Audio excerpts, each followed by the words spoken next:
बार की बात है, एक गरीब लड़की रोज जंगल में लकड़ी चुनने जाती थी। एक दिन अचानक उसे सफेद रंग का सांप दिखा। डर के मारे वो चीखी। कुछ ही देर में उसके पैर लड़खड़ाए। भी उसे पता चलता है कि वो पहाड़ियों से गिरने वाली है। अचानक उस सांप ने उसे जकड़कर खींच लिया अपनी तरफ, उसे बचा लिया। सांप का प्रभाव इतना शक्तिशाली था, जंगल में अचानक से आग लग जाता है। वो लड़की दौड़ के भागती है अपने घर की तरफ। घर आती है तो उसे पता चलता है कि वो गर्भवती है। अचानक उसकी दोस्त ये देखती है, हैरान हो जाती है और उससे पूछती है ऐसा क्या हुआ। धीरे धीरे उसका पेट बढ़ने लगा। अचानक तेज दर्द होने लगा। वो उसकी दोस्त बहुत परेशान हो जाती है। ऐसे तैसे कर कमरे में लेकर जाती है। उसका तेज बढ़ता ही जाता है। ऊपर काला अंधेरा छाने लगता है। ये उसी सांप का प्रभाव था। धीरे धीरे लड़की की हालत बहुत ज्यादा खराब होने लगती है। उसकी दोस्त बहुत परेशान होने लगती है। देखते ही देखते उसका पेट इतना बड़ा हो गया था और पता चलता है कि वो उसी सांप का बच्चा उसके पेट में है। लड़की के दोस्त को उसके पास जाने नहीं देता वो सांप। वो लड़की एक बच्चे को जन्म देती है जो कि सांप था। देखते ही लड़की बहुत ज़्यादा परेशान हो जाती है कि ये मेरे साथ कैसे हो गया। उसे कुछ पता नहीं था। वो लड़की जल्दी से जाती है जंगल में और उसे पेड़ के पास छोड़ कर आने वाली थी, लेकिन अचानक से उसे देखकर उसे दया आने लगती है, क्योंकि वो उसकी माँ बन चुकी थी। धीरे धीरे उसका बच्चा उसके पीछे पीछे आने लगता है। वो समझाती है कि तुम हमारी दुनिया का नहीं हो, किसी को पता चलेगा तो मुझे भी मार डालेंगे और तुम्हें भी। वो लड़की उसे छोड़कर अपने घर की तरफ जाने लगती है।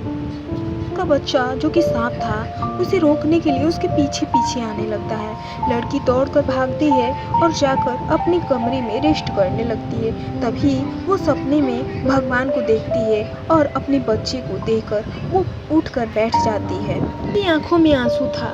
वो नींद में थी, लेकिन वो अपने बच्चे को देखकर बहुत ज़्यादा इमोशनल हो जाती है और उस पेड़ के पास जाती है जहाँ पर वो उसे छोड़ कर आई थी।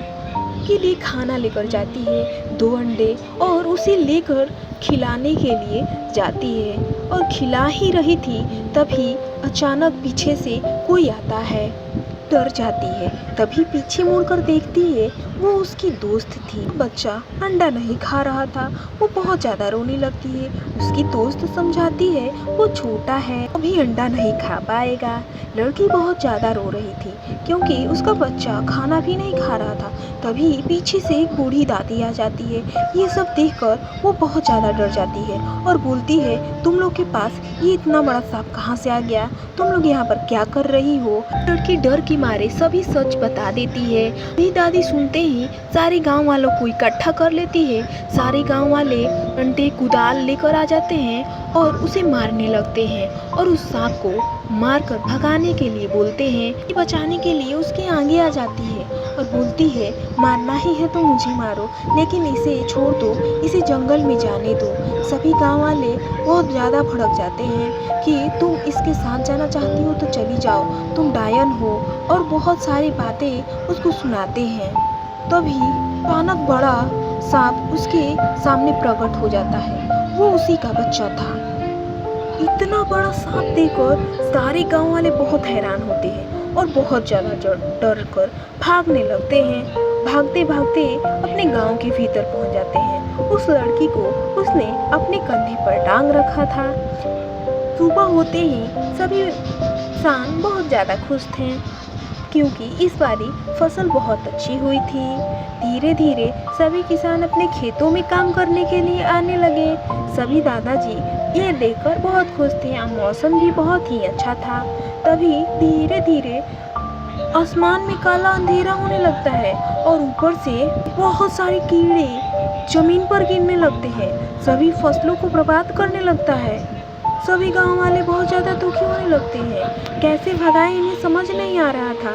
कोई झाड़ू से, कोई आग से मार रहा था, लेकिन इनकी मात्रा इतनी ज़्यादा थी कि कोई कुछ नहीं कर पा रहा था। ये किसान बहुत ज़्यादा रोने लगते हैं। अब क्या होगा? हमारी फसलें सारी बर्बाद हो रही है। हमारे आंखों के सामने अचानक से वो सांप अपने दोस्तों के साथ आ जाता है और सारे कीड़े को धीरे धीरे मारना स्टार्ट करते हैं। इतने सारे सांप थे, किसी की मात्रा गिना नहीं पा रहा था। सभी लोग मिलकर सारे कीड़ों को मारना स्टार्ट करते हैं। धीरे धीरे कर सारे कीड़े कम होने लगते हैं। ये किसान आकर देखते हैं कि सच में इन सांपों ने हमारी फसलों को बचाया है। सारे लोग बहुत खुश हो रहे थे। तभी किसान अपने खेतों से जितने भी धान बचे थे उसे उठाकर लेकर जाने लगते हैं। उसे सुरक्षित स्थान पर रखने के लिए वो लड़की आती है, जिस बच्चे को खोजती है कि उसे खाना दे दे। उसे चीखती है और बुलाती है, बुलाकर सभी को खाना देती है। सभी किसान थोड़ा डरते हैं, वहाँ से भागने लगते हैं, लेकिन उनका भय कम हो गया था। इन सांपों ने सभी को फसलें की रक्षा की थी, इसलिए सभी इनके आभारी थे। भी गांव वाले मिलकर इन सब से माफ़ी मांगते हैं और बोलते हैं हम सब इन सब को कभी परेशान नहीं करेंगे। उस पेड़ के पास पर इसने अपना बच्चा छोड़ा था, वहाँ पर एक मंदिर बनाया जाता है और उस जगह पर सभी धीरे धीरे आते हैं और जितने भी सामान थे वो अपने खुशी से वहाँ पर रखते हैं और सांपों के साथ खेलते भी हैं। कोई डरता नहीं है। उसकी माँ, उसकी दोस्त ये देखकर बहुत ज़्यादा ही रोती है। सांप भी उसे समझाता है ऐसा कुछ नहीं है, मैं अकेला रह लूँगा। मुझे पता है कि इंसानों की दुनिया में सांप का रहना मुश्किल है। उसकी माँ की सहेली देखकर बहुत ज़्यादा खुश होती है। उसकी माँ भी खुश थी और सारे गांव वाले भी खुश थे, क्योंकि ये सांप उनके साथ भी खेती करवाने लगते हैं और उस लड़की की मदद भी करते हैं। यहाँ पर एक बहुत बड़ा पहाड़ी था और वहीं से वो सांप निगरानी रखता है गांव पर।